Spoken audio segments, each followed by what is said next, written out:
Hello everyone, welcome to the another very important session in which we will be discussing some more important questions and the very important concepts of uh, the electromagnetic theory, and everything we will talk about today in the session will be very important and will be helping you to take your preparation to the next level.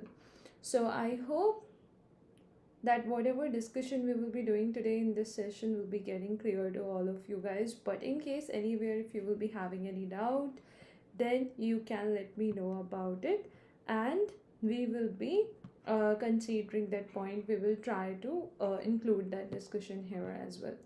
So guys, in this case, like if I'm going to talk about the important offer which is going on right now on Unacademy, so that will be helping you to save more. You just have to use and apply the code that is actually a live as mentioned here on the screen, and by using and by applying this code you will be able to get the discount in the total subscription amount.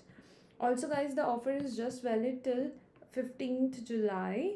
So in that case, if you are gonna have like you want to start your preparation under the guidance of top educators and you don't want to miss the important courses and the classes by the top educators, then you can take the Unacademy subscription when the offer is going on and you can save more. Or even if any of your friends want to take the subscription, you can share this information with them to let them know about this important offer and the code that is Anjali A Live, because they have to use and apply the code Anjali A Live to get the discount in the total subscription amount.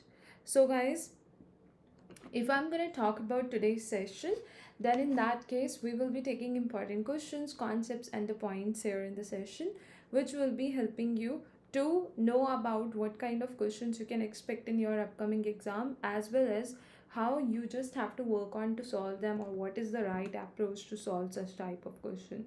So everything will be getting clear to you, and everything we will be discussing in this session as well. So let me just show you some more important slides like this one. Here, this slide is going to let you know about the benefits you will be getting if you will take the iconic subscription. Other than that guys, even now the notes are available on the learning app, which will be helping you to take your preparation to the next level. So you can use and apply the code Anjali A Live to get the discount in the total Unacademy subscription amount. Here we are gonna have the information about the light subscription. This was about the plus subscription. This is about the iconic subscription.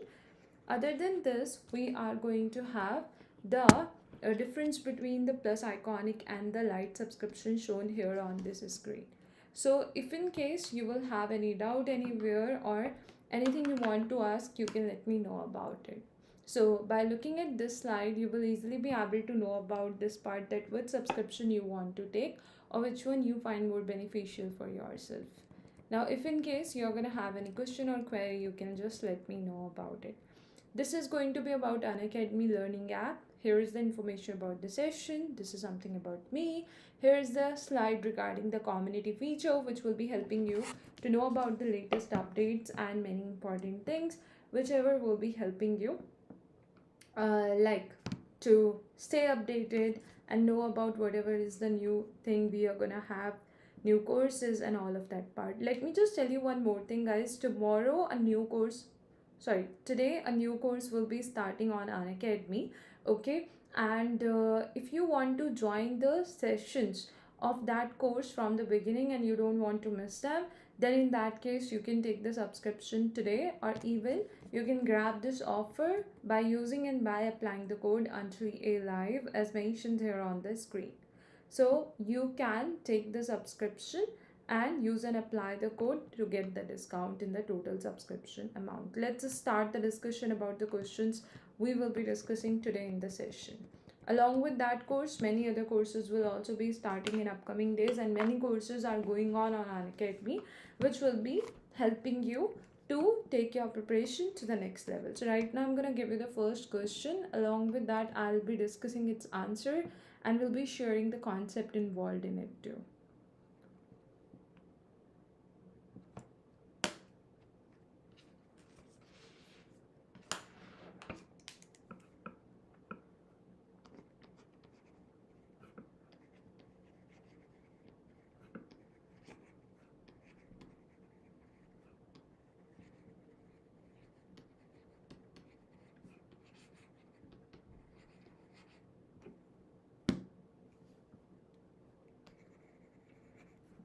The value of the electric field and the magnetic field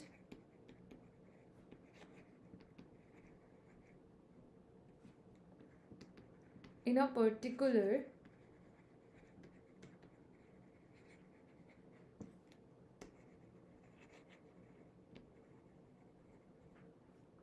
reference frame in Gaussian units are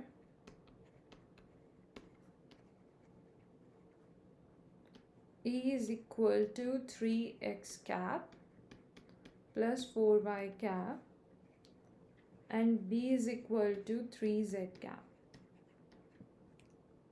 respectively.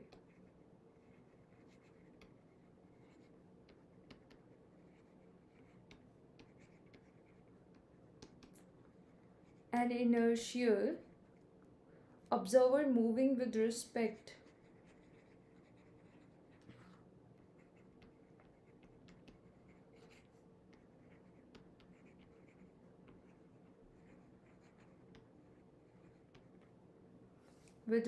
to this frame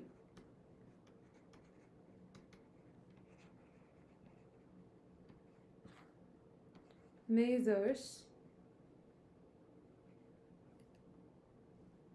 the magnitude of the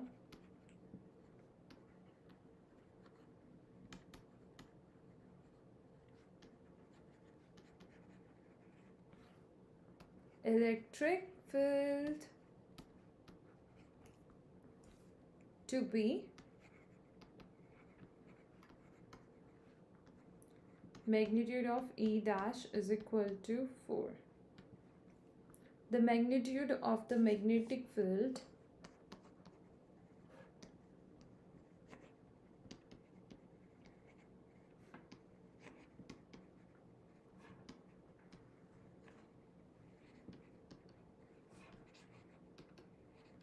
which is magnitude of B dash measured by him is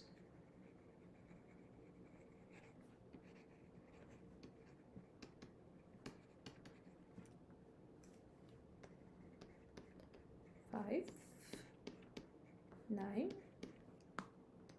0 and 1. So guys, basically in this case you can see that they have given you the electric field and the magnetic field in a particular frame of reference. Okay, and then for the other, like an inertial observer moving with respect to this frame measures the magnitude of the electric field to be this, that is 4, and the magnitude of magnetic field we need to find. So for this case we just need to know that the magnitude of E square, so without vector I can directly write it as E square minus B square, that will be a constant, means we are simply going to have E square minus B square is equal to E dash square minus B dash square. So in this case, what is the electric field magnitude in the first case? That is a square root 3 square plus 4 square, which is 9 plus 16, that is a square root 25, which is going to be 5. So 5 square is 25 minus, what about the B square magnitude of B, that is 3. Okay, so that's 9 is equal to E dash square, which will be just simply 16 minus B dash square. Now in this case, this will be 16. So 16 is equal to 16 minus B dash square. So B dash will be 0 from here. This is how you're just simply going to get it. So option C is going to be the correct option this way. So what do you learn from here? You are simply going to know like the value of E square minus B square for any inertial frame will be constant. Means even if you are having two different data, like in this case we had one observed by the observer and the other one the value of the electric and the magnetic field in that frame. So this is how you will simply be able to get the magnetic field or electric field or whatever they will ask you, because you know the condition that okay, for any such case we are going to have this particular quantity constant. Okay, means it's not going to change with the different frame of reference. Now let's consider the next question. If in case there will be any doubt anybody will have, you can surely mention it, but if it is clear, that's great.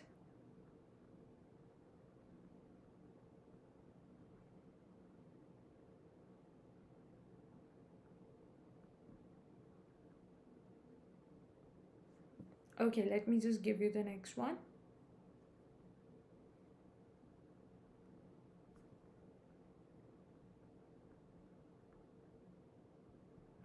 Which is similar to this question. Means same concept you have to use, but we will consider it so that if there is someone who is using this concept for the first time, they will get to know what type of questions they can expect. In an inertial frame,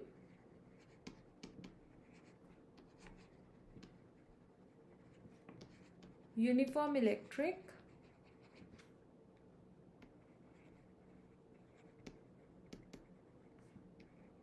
and magnetic field vector E and vector B are perpendicular to each other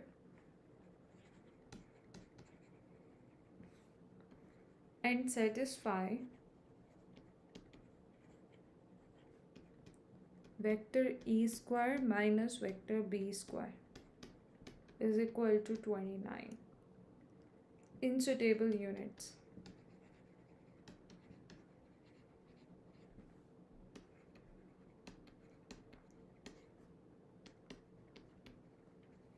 In another inertial frame,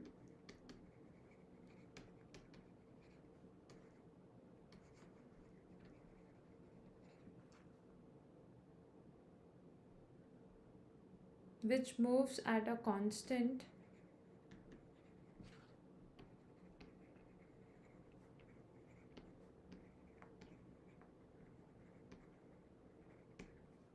velocity,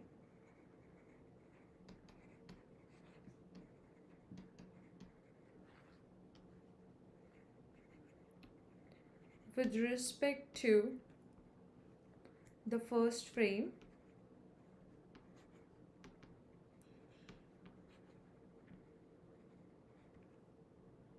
the magnetic field is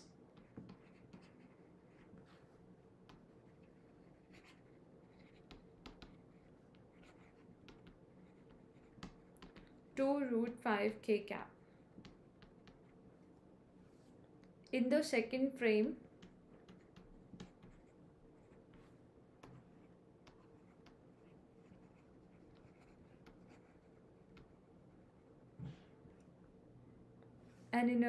an electric field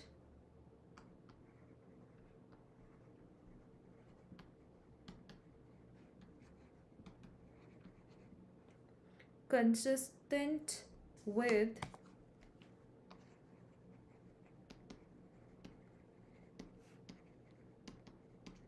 the previous observation is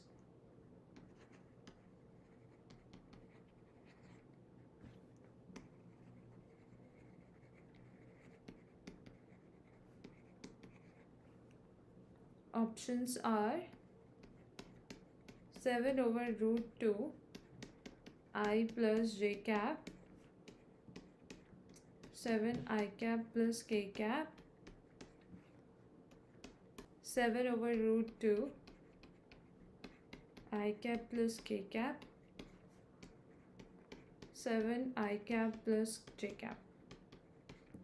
So you can just see how that concept can be related at this point and what are the details they have given you here. So they have given in an inertial frame, uniform electric and magnetic field E and B are perpendicular to each other and satisfy this condition, right? In this case, in another inertial frame which moves at a constant velocity, with respect to the first frame, the magnetic field is this. Done? So magnetic field is this, means you have to consider B dash is square, which is going to be 2 to the 4 5s are 20. So 20 we will have B dash is square, and that's the negative sign we will have, okay, on the other hand for E dash is square minus B dash is square. So E dash is square minus 20, okay, is equal to 29 because this difference is 29. So 29 plus 20 is 49. 49 is equal to E dash is square. which is going to be E dash is equal to 7. Now the case is they have given you all the vector quantities. So if you will see, the magnitude of this one will be 7, but magnitude of this one will be 7 root 2. For this one it will be 7, for this one it will be 7 root 2. Okay, because overall magnitude of, by including those vector terms and all of that, you just have to observe. So once you have considered that part, what next? The next thing is you are just going to consider that here we are going to have 7 and here we are also going to have 7, right? Here we will have 7 root 2, here we will have 7 root 2. Now the next thing is that if you will see the electric field and the magnetic field directions, so they have given you magnetic field along the k direction, right? That means z direction. So your electric field will not be in that direction. Means it should be option A, which will be the correct one, because k is not there, even the magnitude is 7. So tell me if in case there is anybody having any doubt, we can consider that part. But if everything is clear, then that's great. And if there is something not clear to you, somewhere there is doubt, you can just let me know and we can consider that part. Or otherwise, if everything is all right and clear, we are going to take the next question then. And our next question is going to be related to the other concept. So let me just write it, that which one we are going to consider now. It's here. The half space region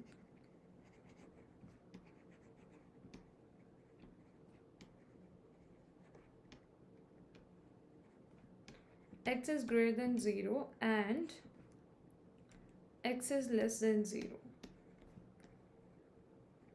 are filled with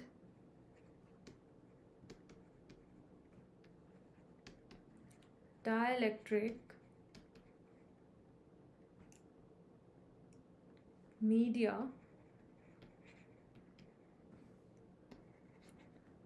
of dielectric constant epsilon 1 and epsilon 2 respectively.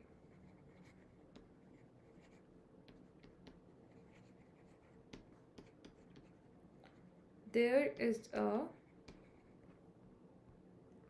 uniform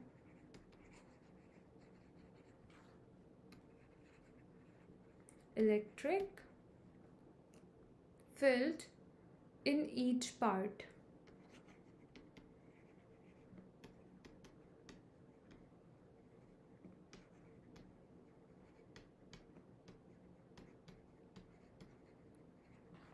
In the right half,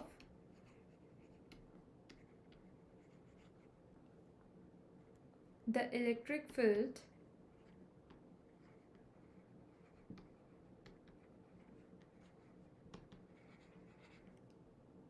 makes an angle theta 1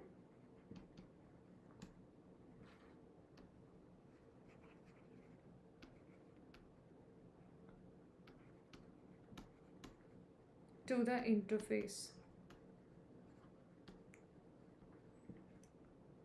The corresponding angle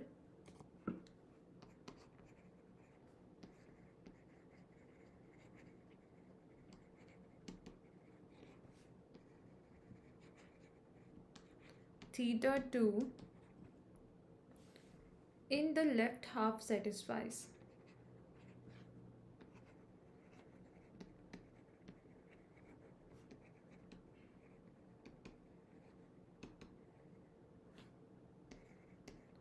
Epsilon 1 sine theta 2 is equal to epsilon 2 sine theta 1.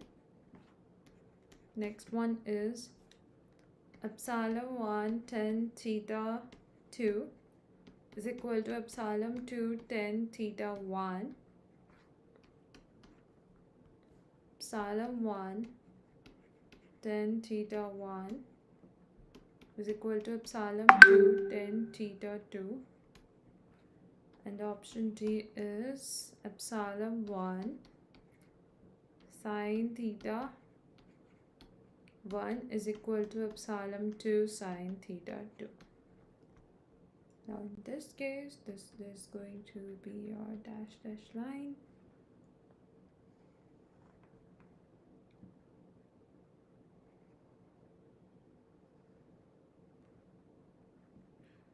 theta 1,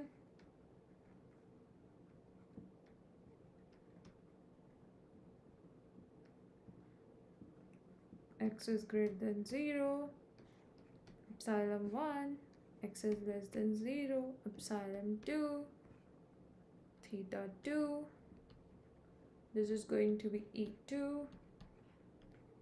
Okay, that's what you are gonna have. Now you just have to see which option is correct. So they have given you the half space region where x is greater than 0 and x is less than 0 are filled with dielectric media of dielectric constants epsilon 1 and epsilon 2 respectively. There is a uniform electric field in each part. In the right half, the electric field makes an angle theta 1 as you can see here. Okay, and to the interface, the corresponding angle theta 2 in the left half satisfies what condition? So that's what we have to check here, right? So if we are going to talk about this part, we need to know about the boundary conditions in this case. Now what we mean by the boundary condition? The boundary condition means what are the components which will be continuous and what are the components which will be discontinuous ones. Okay, and other than that, what are the other components you are gonna have? So that's how, like, if you will consider that part, you will simply be able to answer this question. So if I'm going to talk about the electric field, the tangential component of the electric field is continuous. Means, like, if we are having this angle as the theta 1, so in that case the perpendicular component will be E1. Okay, what is this? This is cos theta 1. What about this one? E2 cos theta 2. Other than this, it's going to be E1 sin theta 1, and this one will be E2 sin theta 2, right? And what is the boundary? So you can see this is going to be on one side, that is x less than 0 and x greater than 0. Two sides we are having. So in this case, the tangential components, the parallel components to that boundary will be E1 cos theta 1 and E2 cos theta 2, right? So they will be continuous ones. Continuous means they are going to be equal to each other on left and the right hand side. So that's going to be E1 cos theta 1 is equal to E2 cos theta 2 is our one equation. While if we will talk about the other condition that is related to dielectric constant, which is epsilon times the electric field. So if I will say that E1 tangential, which means parallel, is equal to E2 parallel. At the same time, E1 perpendicular is equal to E2 perpendicular, right? So in this case, E1 parallel is what? Epsilon, like E1 cos theta 1. And the other one will be what? E2 cos theta 2. Other than that, for the perpendicular component, we don't need to take it because our displacement vector will be continuous. So epsilon 1 E1 perpendicular, epsilon 2 E2 perpendicular. So it will be epsilon 1 E1 perpendicular will be E1 sin theta 1 is equal to epsilon 2 E2 sin theta 2. And when we are just going to divide this equation by this equation, means let's say this is 1, this is 2. So you are going to do 2 divided by 1. So you will get epsilon 1 tan theta 1 because cos sin theta 1 over cos theta 1 is tan theta 1 is equal to epsilon 2 tan theta 2. And this is how you will just have to observe, is there any equation giving you the same expression? I think it's option C, exactly same in the form how we have got it, and that's your right answer then. So you can see we have used the boundary conditions here, and as per the boundary condition we have considered that the tangential component of electric field are continuous, while the displacement vector, if we are going to talk about that, not this, I think I've just told you the electric constant, but not this is displacement vector epsilon times E. Okay, that is going to have the continuous component for the perpendicular component, right? So perpendicular for displacement vector and tangential for electric field. That's how you're just going to get it. Let me know if in case there is anybody having any doubt, we can just talk about it. But if it is clear, we can take the next question then. And our next question is here.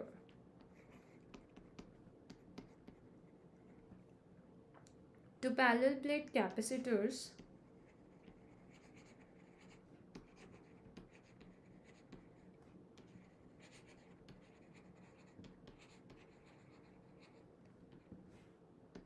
separated by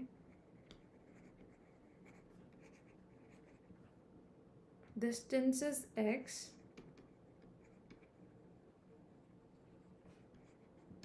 and 1.1x respectively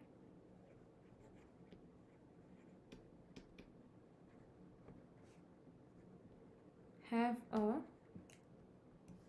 dielectric material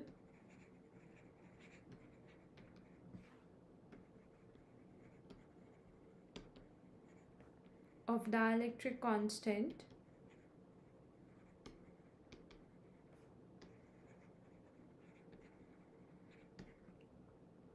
that is 3 inserted between the plates and are connected to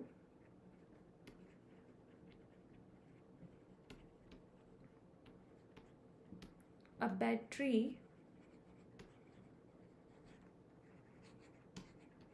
of voltage V. The difference in charge on the second capacitor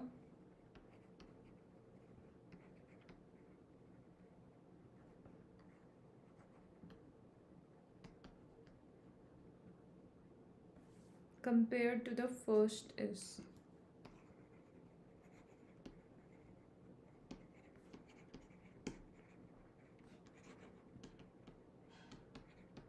options are plus 66%, plus 20%,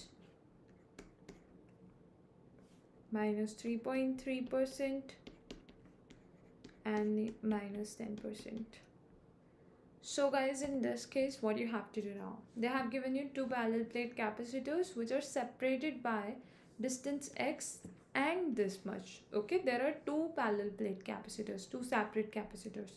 So one separated by this and the other one separated by this distance have a dielectric material of dielectric constant 3, okay, inserted between the plates and are connected to a battery of voltage V. The difference in charge on the second capacitor compared to the first one, that's what we need to find.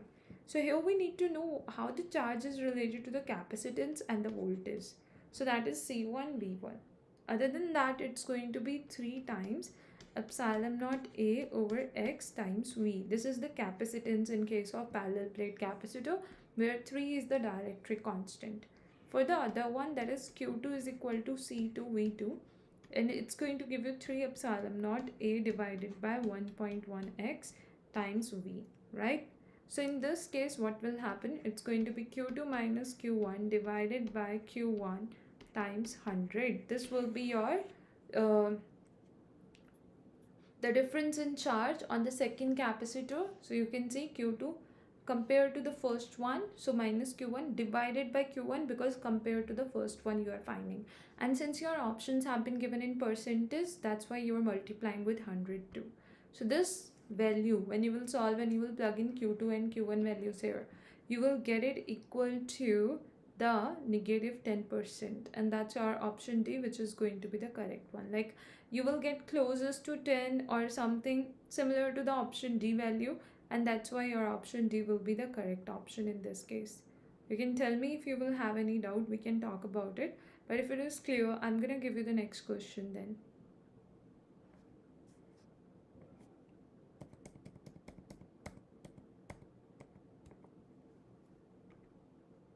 And all the questions from the different concepts we are taking here, we are considering here, all these are very important. Like, you can expect the questions related to these parts in your upcoming exams as well. And if not exactly the same, but something similar to these questions you can surely have. So you need to know about these ones.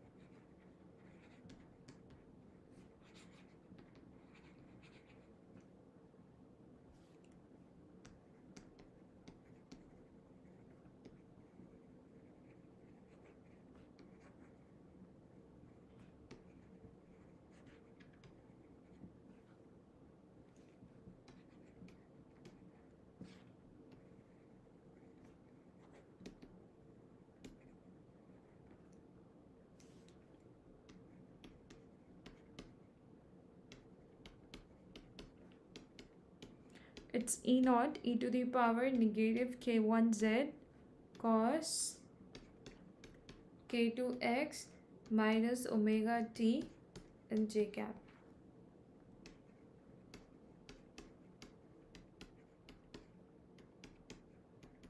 E naught divided by omega e to the power minus k1z k1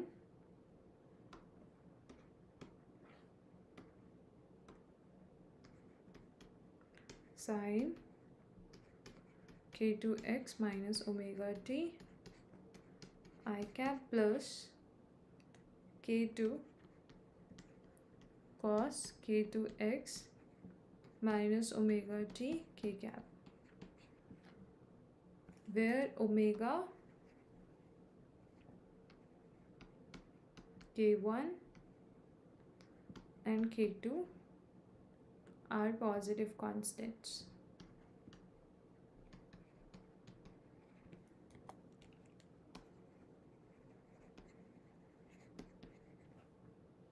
The average energy flow in the x direction is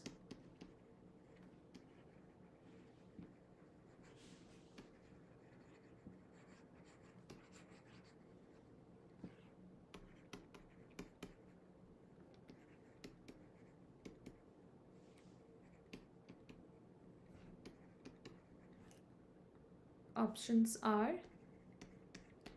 E naught square k2 divided by 2 mu naught omega e to the power minus 2 k1z. Option B is E naught square k2 divided by mu naught omega e to the power negative 2 k1z. Next is option C, which is E naught square k1 2 mu naught omega e to the power minus 2 k1z. Option D is half C epsilon naught E naught square e to the power minus 2 k1z. Okay, so here we are having the information about the electric field, the magnetic field, and then they have just defined what is omega, k1, k2. They are just representing the positive constants. Now you have to find the average energy flow in the x direction. So first of all, you have to find the pointing vector in this case, which is nothing but 1 over mu naught E cross B. The cross product of two vectors you have to consider here. When you will consider that, in this case, what will happen? You are just simply going to get the expression for this part, and that expression will be E naught square e to the power negative 2 k1z divided by mu naught omega and then k1 cos theta sin theta negative k cap plus k2 cos square theta and I cap, right? So this is what we will have. So in this case, what will happen? If you are just going to consider that I have taken the theta is equal to what? The term k2x minus omega t. So I have replaced it with theta here. Okay, here and here. So in that case, if I'm going to talk about the average value of this pointing vector, okay, because that will give me the average energy flow in the x direction.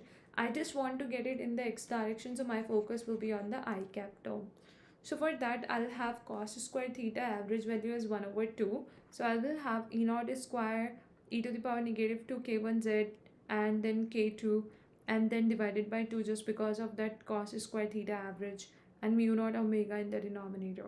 So that's how I'm just going to get E naught square along with k2 e to the power negative 2 k1z divided by 2 mu naught omega, and in this case you got it same as given in option A, hence your option A will be the correct option. You can tell me if in case there is anybody having any doubt, we can consider that part, but if everything is clear, then that's great. We are going to take the next question.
If the uniform electric field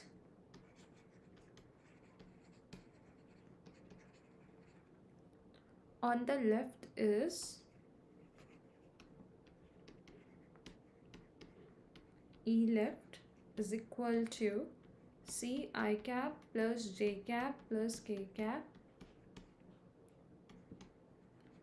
where C is a constant.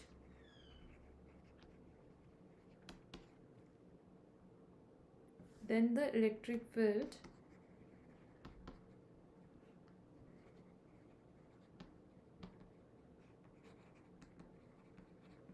on the right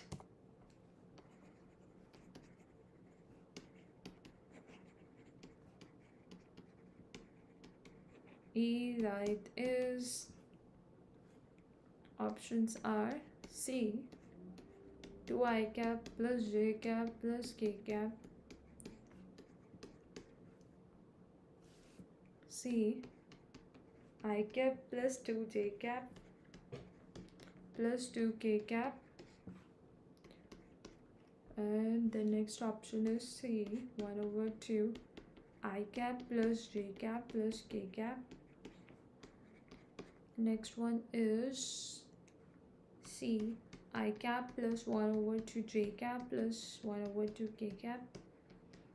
Try it now and let me know what do you think will be the right answer. If you will not get it, I will let you know what steps you have to follow and how you will be able to get the right answer for this question. So suppose the YZ plane forms a chargeless boundary between two media of permittivities epsilon left and epsilon right, where epsilon left and right have the ratio 1:2. In the uniform electric field, on the left is E left, which is going to be this, where C is a constant. Then the electric field on the right is what?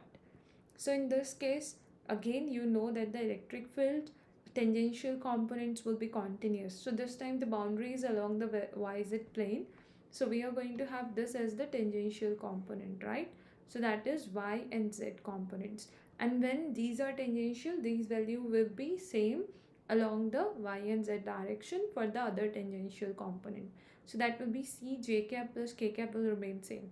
While you know that for the perpendicular or normal component, we will have the perpendicular component, like normal or perpendicular component, we will have the displacement vector equal or continuous. So that will be epsilon left E left is equal to, that is perpendicular component, which will be C I cap, is equal to epsilon right E right. Okay, because displacement vector is epsilon times E. So in this case, what will happen? It's going to be epsilon times E. So epsilon left C I cap is equal to epsilon right the E right? So that will be 1/2 CI cap. So that's how you are just going to have this option, which is giving you same expression. And if you are not going to get it, you can tell me. But if you are getting it, your option C will be the correct option for this particular question you will have. Tell me if there is any doubt anybody is going to have, we can talk about it. But if it is clear, that's great. We will be taking the next question.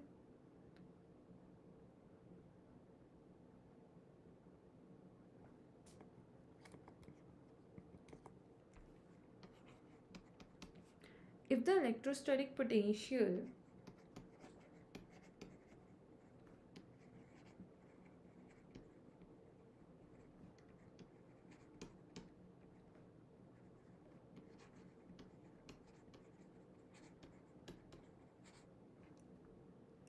in a spherical polar coordinate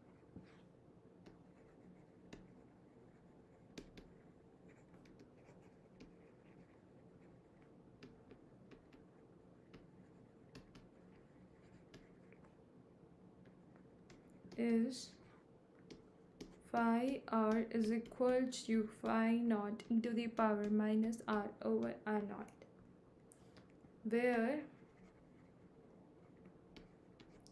phi naught and epsilon naught are constants. Then the charge density at a distance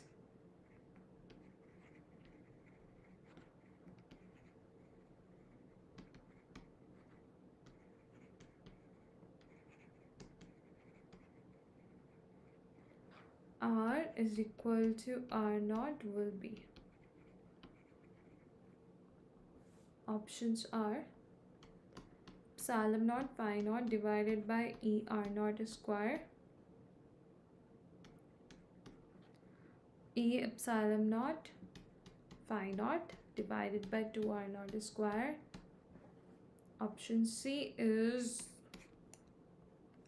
negative epsilon naught phi naught divided by E R naught square.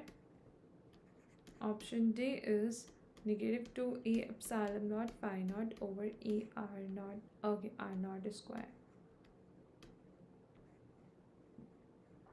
Okay, now in this case you have the electrostatic potential given to you, but it is in the spherical polar coordinates. This is very important to know. So now you have to get the charge density here, right? And at a distance R is equal to R naught. So what is that formula which relates the potential with the charge density? Other than that, be careful about whatever expression you will be using. You have to use the spherical polar coordinates there. So in that case, we are having the Laplacian equation or the Poisson's equation. So we are going to have delta square phi is equal to negative rho over epsilon naught as the Poisson's equation.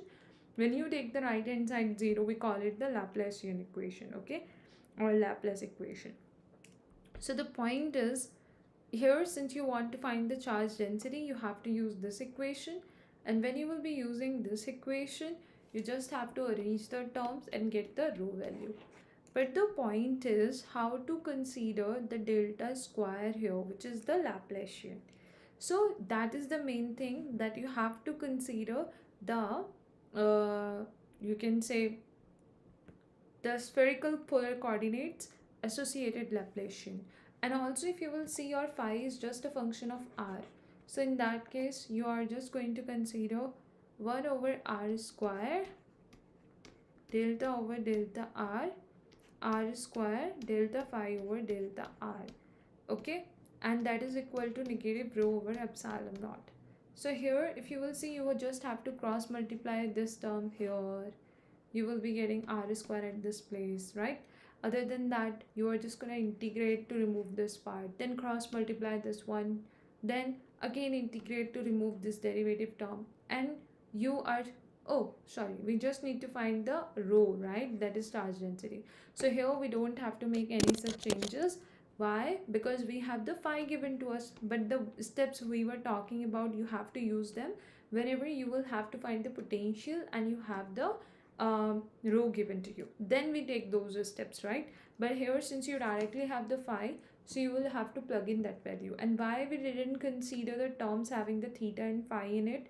Because you don't have the theta and phi as a phi coordinate, while here phi is a potential, but as a r theta phi coordinates we are going to have in case of a spherical polar coordinate system.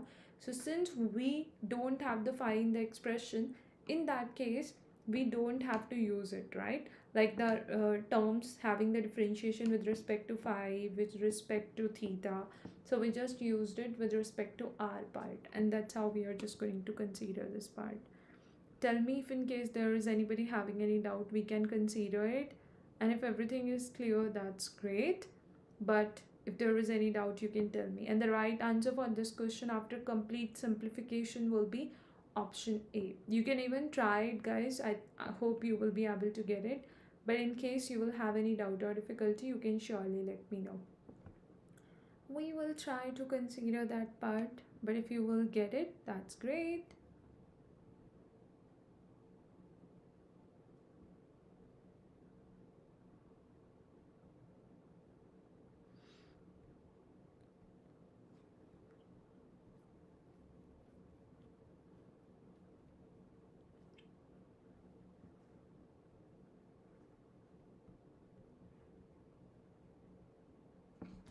Okay guys, I'm gonna write the next question, and if anybody will have difficulty in doing the previous question solution or the answer you're not gonna get, you can tell me.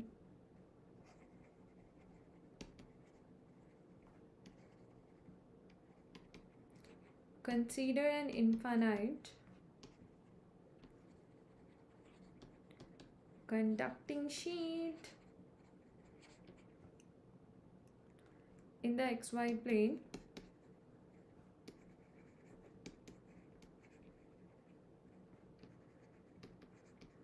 with a time dependent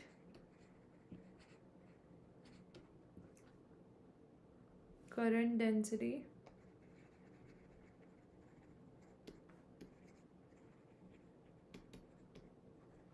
that is KTI cap, where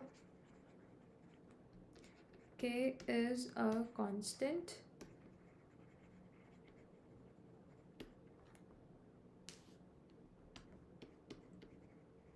the vector potential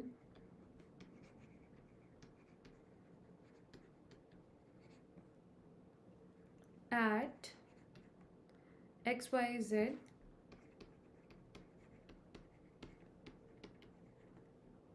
is given by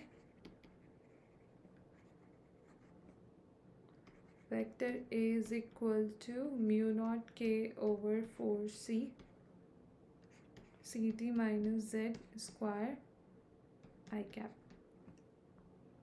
The magnetic field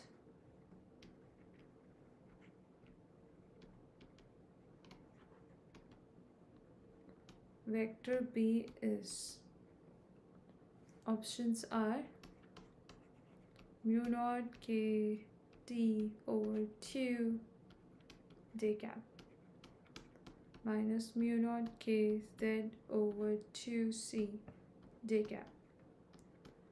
Option C is minus mu naught K over 2C Ct minus Z I cap. Option D I'll write here. Maybe you you will not able to see it if I will write it at that corner. Mu naught K divided by 2C Ct minus Z J cap. So you can try working on it and let me know what is the right answer according to you. If you will not be able to get it, I will help you in that case. So this time the vector A, which is the vector potential, is given to you, and you have to find the vector B, which is the magnetic field. So B is equal to curl of A, right? This is what we need to know, or we already know. So when we know B is equal to curl of A, in that case what will happen?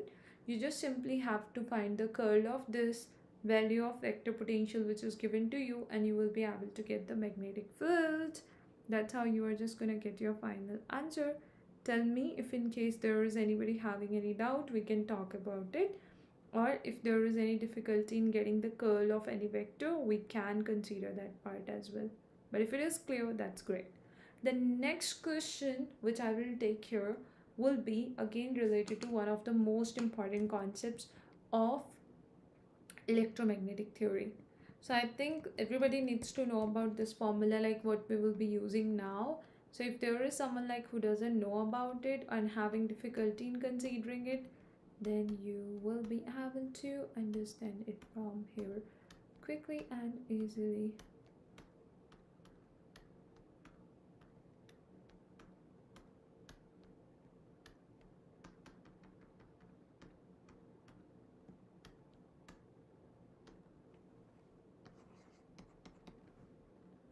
A constant electric current I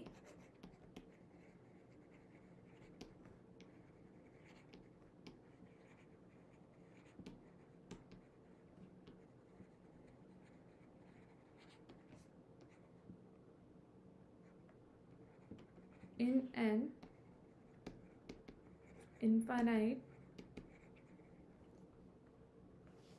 infinitely long straight wire is suddenly switched on at t is equal to 0.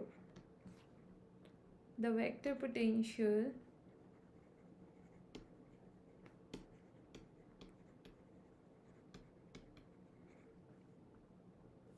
at a perpendicular distance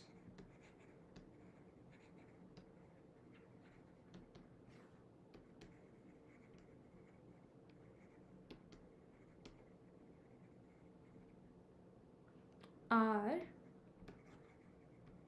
from the wire is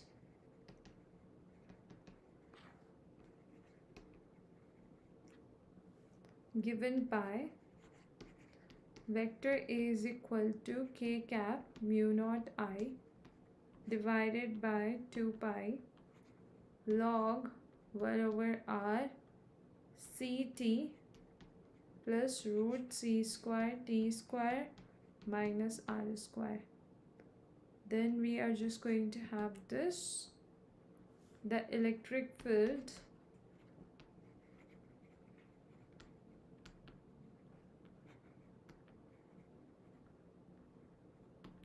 at a distance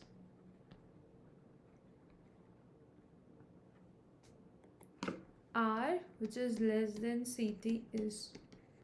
Now the options are 0, mu naught I over 2 pi r, 2 pi t, 1 over root 2 I cap minus j cap,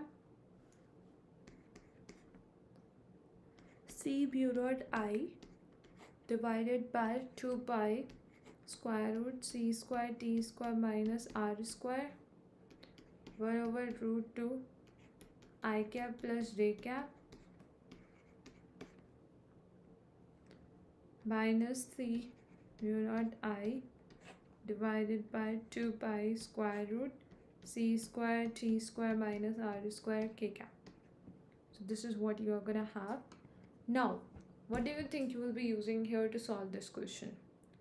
So here we will be using the Gauss transformation equation, and if you will see in the given case, the phi, which is a scalar potential, will be 0 for the given system. So vector potential is already given to you, and the equation we were talking about is E is equal to minus delta phi minus delta A over delta T. So vector potential is given, a phi will be 0, so you're just simply going to differentiate it with respect to t, the vector potential, and you will be able to get your final answer. That will match with option D most probably. You can just solve it and you can check it out, is it giving you the same answer or no. If in case there will be any doubt you will have, you can surely let me know about it. So guys, I hope whatever we have talked about today in the session is gonna get clear to everyone. But still, if there is anybody having any doubt, you can tell me about it. I'm gonna write one more question here to make something clear to you. Okay, and we'll be talking about how you have to take the steps to solve it, or what will be the best way to solve this type of question.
Options are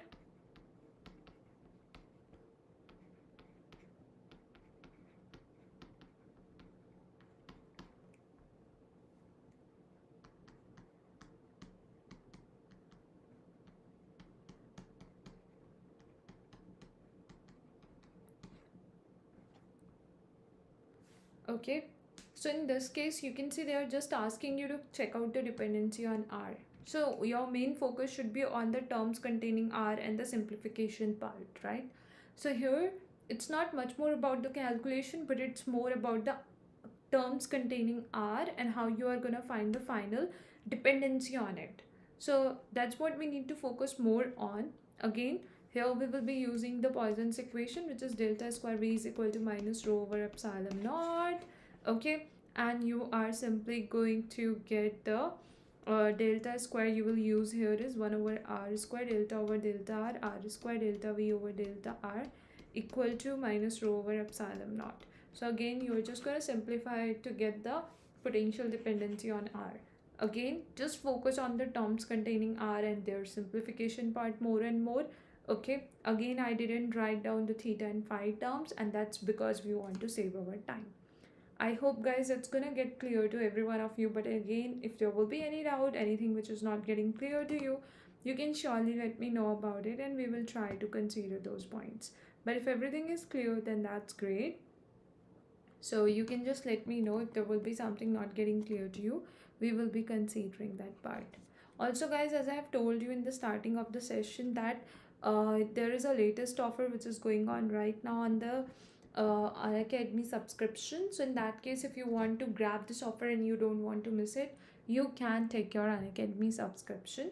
Use and apply the code Anjali Live to grab this offer, and even you can share this information with your friends so that they will not miss it and they will be able to grab it too. So anybody who will be taking the subscription has to just use and apply the code Anjali Live to grab this offer. Also, guys, the offer is just valid till 15 July. So in that case, if you're the one like who wants to start the preparation under the guidance of top educators and don't want to miss it, take your subscription now and grab this offer too. What are the benefits you will be getting if you will take the Unacademy Plus, Iconic or the Lite subscription? All that has been shown here on the screen too. So it will be helping you to know which subscription you want to take, which one you find more beneficial for yourself, and this is how you will be able to get to know about it. Let me know if in case you will have any question, query or doubt or something is not clear to you. We will be talking about it then, okay? And guys, thank you so much everyone for joining this session and for attending it till the end. One more thing, if any of your friends want to take the subscription, let them know about the offer too, along with the code that is Anjali Live, so that they will be able to get the discount as well. And even in upcoming days, many new courses by the top educators will be starting on Unacademy. Like the one will be starting today, which is going to be on electromagnetic theory part. Okay, and that will be helping you a lot to have a better command on the concepts and the questions, to know about the way you have to solve the question in a better way, right? So let's keep it this much today in the session, guys, and thank you so much everyone for joining the session and for attending it till then. Thank